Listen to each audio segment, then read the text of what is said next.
देखिए, पाकिस्तान में सियासी मामला पे दो तीन बातें मैं आपको करूं। पहली बात तो ये कि इमरान खान साहब अभी लॉन्ग मार्च का ऐलान नहीं कर रहे। कल उनकी तरफ से लॉन्ग मार्च का ऐलान नहीं होगा और कुछ मामला ऐसे हैं जो पस मंजर में चल रहे हैं। ये बात मैंने पहले भी की थी, दोबारा कह रहा हूँ, कोई डील नहीं हो रही, कोई मुलाकातें, उसको छोड़ दें, लेकिन कुछ मामला ऐसे हैं जिसके बाद जो है इमरान खान साहब जो हैं अभी हो सकता है कुछ दिन तक, और उसके साथ ही पंजाब हुकूमत हटाने की जो तेजी आई थी वो भी जरा रुक गई है। पंजाब में हुकूमत की तब्दीली की जो थी वो भी रुक गई है, और इधर इमरान खान साहब जो है वो भी कल जो है वो खिताब जरूर करेंगे रहीम यार खान के अंदर, लेकिन वो अभी कल कॉल नहीं देने जा रहे गालिबन। अच्छा, या वो कोई ऐसी बात करेंगे कि मैं जल्द कॉल दूंगा या इंतजार कर, मतलब इस तरह की गालिबन। वैसे खान साहब कर भी सकते हैं किसी वक्त भी कुछ भी, लेकिन अभी तक जो इतलात हैं वो ये हैं कि दो चीजें, एक पंजाब हुकूमत नहीं इस वक्त तब्दील हो रही, वो जो सारा काम था वो उसमें ठहराव आ गया, दूसरा एक इमरान खान साहब जो है वो नहीं दे रहे अभी फिलहाल फौरी तौर पे कॉल। दो बातें ये हो गई। तीसरी जो बात है वो ये है कि मैंने आपसे कहा कि हमेशा डायलॉग, पस मंजर में बातचीत आपस में, पॉलिटिकल बातचीत। आप ये देखें कि कल सुप्रीम कोर्ट ने कल कहा कि जी आप पार्लियामेंट में जाके बैठे, आपको पार्लियामेंट में जाना चाहिए। और आज ये हुआ कि जो फैजल चौधरी साहब भी जो पेश हुए अतर मिल्ला साहब के सामने इस्लामाबाद हाई कोर्ट में, तो उनसे पूछा अतर मिल्ला साहब ने उनसे पूछा कि ये जो मतलब आप तो जो फवाद चौधरी साहब का ही केस था, वो एक उनके मुकदमे में गए, तो वहां पे इस्लामाबाद हाई कोर्ट ने कहा कि जी आप तो अभी क्या आप अरकान पार्लियामेंट हैं, आपके जो लोग हैं, तो उसके ऊपर फैसल चौधरी साहब ने कहा कि जी टेक्निकली हैं क्योंकि इस्तीफे मंजूर नहीं हुए। तो अतर मिनल्ला साहब ने कहा नहीं टेक्निकली नहीं है, मुकम्मल है, क्योंकि आपके तो इस्तीफे मंजूर नहीं हुए तो आप पार्लियामेंट क्यों नहीं जाके बैठते और आवाम की खिदमत क्यों नहीं करते। तो फिर सुप्रीम कोर्ट के बाद हाई कोर्ट में भी कह दिया। अच्छा, ये वो बात है। देखें, इस तरह फवाद चौधरी साहब इस बात की मुजम्मत कर रहे हैं या इस बात को कह रहे हैं कि नहीं हम तो बाहर हैं, हमारा इस्तीफा सुप्रीम कोर्ट क्यों इस तरह के रिमार्क्स दे रही है, और वो इस तरह की बात कर रहे हैं। लेकिन फवाद चौधरी साहब ने ही ये बात की हुई है कि हम पार्लियामेंट में जाकर 3-4 वोट, लोगों को याद होगा उन्होंने कहा था कि 3-4 वोट हमारे पास हैं और इत्तेहादियों से हमारे राब्ते हैं, हम इस हुकूमत को गिरा सकते हैं पार्लियामेंट के अंदर जाके भी। तो फवाद चौधरी साहब का अब जो नुक्ता नजर है, ये मौक़िफ़ है, उसमें थोड़ी सी तब्दीली आई इससे पहले, और हो सकता है वो इस के बाद वो फिर दोबारा गौर करें अपने मौक़िफ़ पे।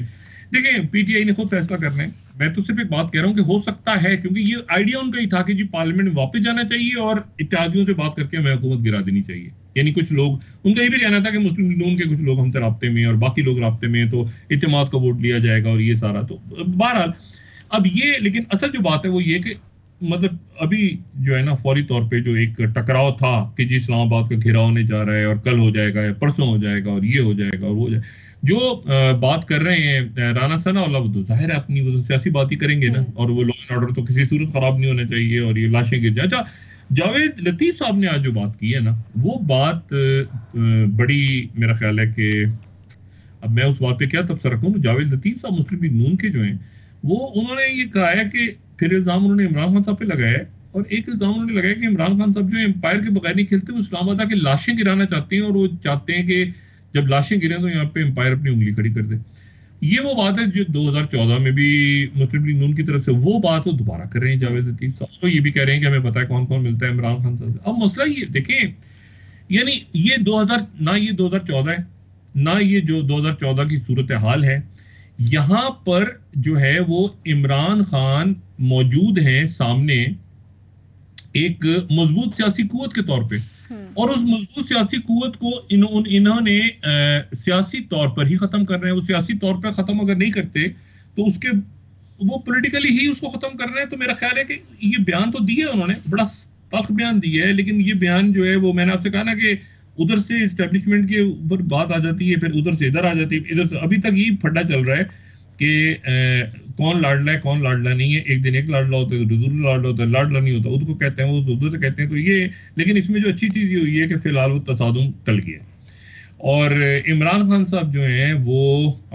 कल मेरा ख्याल है कि लॉन्ग मार्च की कॉल अभी नहीं देगी, तैयारी उनकी पूरी है, ये जो राना सनाउल्लाह साहब ने कहा ना कि हमारी तैयारी पूरी, इमरान खान की पूरी नहीं है, बिल्कुल राना सनाउल्लाह साहब ने सियासी बयान दिया है, हाँ। तैयारी इमरान खान की पूरी है, इनकी पूरी नहीं है। इमरान खान की पूरी है, वो तो चंद घंटे के नोटिस के ऊपर इस्लामाबाद को बंद कर सकता है। तो इमरान खान तो मतलब डॉक्टर साहब आज भी खान साहब ने कहा है कि जो 25 मई का था मामला, तब तो हम तैयारी के साथ नहीं आए थे, लेकिन अब हम बाकायदा पूरी भरपूर तैयारी से आ रहे हैं और हम हुकूमत को टफ टाइम देंगे। देखिए 25 मई को अल्लाह का शुक्र है कि तसादुम वहीं तक जहां तक होना था रुक गया, आगे जाता तो लाशें ही गिरनी थी ना, लोगों ने मरना था, क्या होना था उसके बाद। तो ये तो अच्छा हुआ कि वो तसादुम रुक गया, और ये भी अच्छा है कि तसादुम इस वक्त नहीं हो रहा। और अगर बयानात से बात चल जाती है, वो शोला बयानी सब करते हैं, तो लेकिन असल जो बात है वो इमरान खान साहब का वो टारगेट है जिसमें उन्होंने इलेक्शन की तरफ जाना है मामला को लेकर।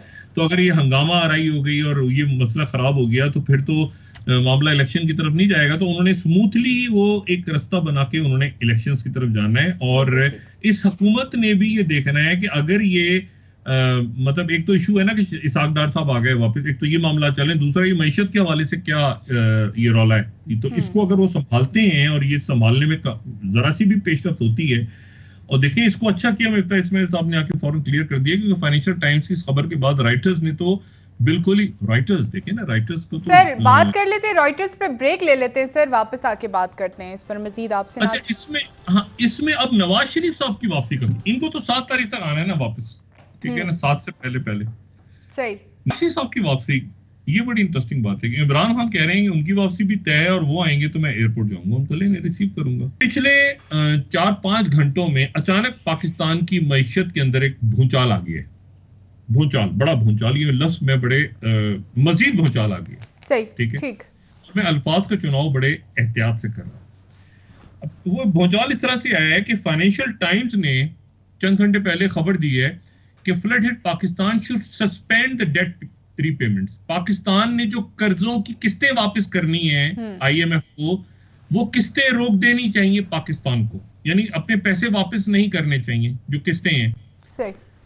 Says United Nations policy paper, अक़वाम मुत्तहिदा का पॉलिसी पेपर ये कह रहा है कि पाकिस्तान के अंदर मईशत इतनी खराब है, सैलाब के बाद हालात इतने खराब हो गए हैं, यहाँ पे सनतें, कारोबार, फसलें, महंगाई, के पाकिस्तान किस्तें वापस अदा नहीं कर सकता।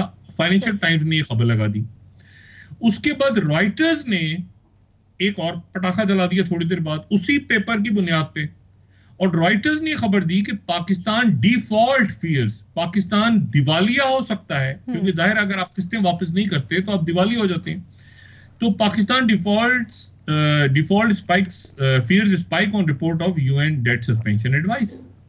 यानी अक़वाम मुत्तहिदा, ये आप जरा ड्रामा देखें, अक़वाम मुत्तहिदा ने एक कागज लिखा है, उस कागज में उन्होंने कहा है कि पाकिस्तान को के हालात इतने खराब हैं कि पाकिस्तान को अपने कर्ज की किस्तें नहीं देनी चाहिए जी। ये उन्होंने लिखा है, हमने नहीं कहा। हमारी तरफ से तो ये बात हुई है, उसमें मैं अभी आता हूं, हमारी तरफ से तो अलग बात की गई है। उस कागज को देखकर राइटर खबर दे रहा है कि जी हमने चूंकि यूएन का वो पॉलिसी पेपर देख लिया इसलिए पाकिस्तान दिवालिया हो सकता है इसके ऊपर। यार तमाशे देखे जरा दुनिया के। उसके ऊपर जो है वो फिर यहां पर मैं कोट कर रहा हूं, मिफ्ता इस्माइल साहब ने ये डॉन में बात की है कि IMF has informally agreed to ease programme conditions. अब ये जो बात है मिफ्ता इस्माइल साहब, मैंने कहा कि मैं यहां पे डॉन को कोट कर देता हूं कि आईएमएफ जो है वो अपने प्रोग्राम की किस्तों को आसान करने पे आमादा हो गया है। अगर हम यहाँ दिखा सकें तो ये एक बहुत बड़ी कामयाबी है मिफ्ता इस्माइल सर। अब ये भी कहा है मिफ्ता इस्माइल साहब ने कि ये गैर रस्मी आमादगी है, मतलब अभी तक कोई इस पे गैर रस्मी तो अभी पता चले ना हमें कि क्या आमादगी है, किस किस्म की आमादगी है, रस्मी है गैर रस्मी है, उसपे तो बाद में बात करेंगे ना। मैं तो सिर्फ ये कह रहा हूँ कि उन्होंने ये बात की है और ये बात जो है देखें, फिर उन्होंने उनके ट्वीट्स भी हैं, अगर आप ट्वीट हम उनका दिखा सकें।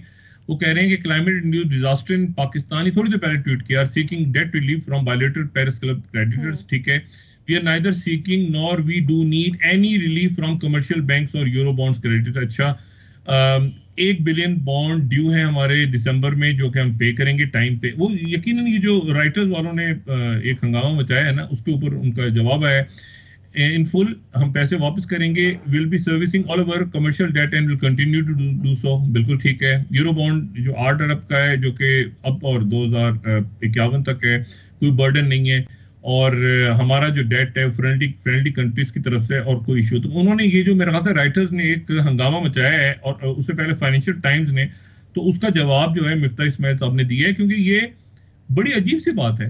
अच्छा, इसमें मिफ्ता इस्माइल साहब ये भी गालिबन कह रहे हैं कि मैं अगले कुछ अरसे में वाशिंगटन जाके, और हमने इनफॉर्मली उनसे रिक्वेस्ट कर दी है, हमने बात की, और कुछ अरसे में जाके हम उनसे ये बात करेंगे कि इसको, ये जो कहा ना informally agree to ease programme, ये देखें बड़ा बहुत अच्छा होगा कि हम आईएमएफ को, और आईएमएफ के लिए भी अच्छा होगा, और एक ताल्लुकात जो उनके साथ हैं कि उनको भी अंदाजा होना चाहिए कि पाकिस्तान के हालात इस वक्त ऐसे नहीं हैं।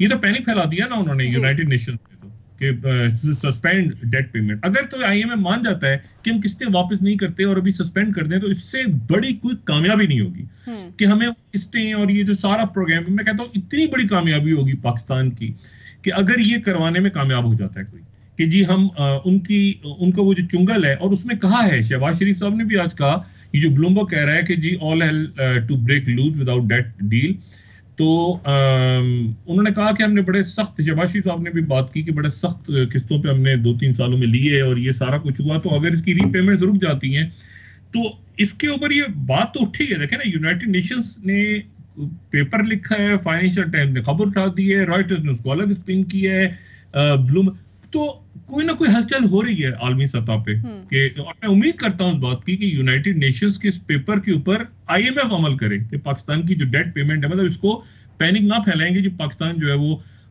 डिफॉल्ट की तरफ जा रहा है, बल्कि वो सस्पेंड कर दें पाकिस्तान की जो डेट रीपेमेंट्स हैं। तो इससे बड़ी मैं समझता हूँ कि इससे बड़ा कोई काम नहीं होगा अगर ये पाकिस्तान करवाने में कामयाब हो जाता है। और आईएमएफ और वर्ल्ड बैंक इस वक्त पाकिस्तान के हालात को देख के, क्योंकि प्रेसिडेंट बाइडेन ने भी जिक्र किया, उसके बाद पूरी दुनिया में आज मुजाहरे भी हो रहे हैं, लोग भी बाहर से आ रहे हैं, एड भी आ रही है, सब कुछ हो रहा है।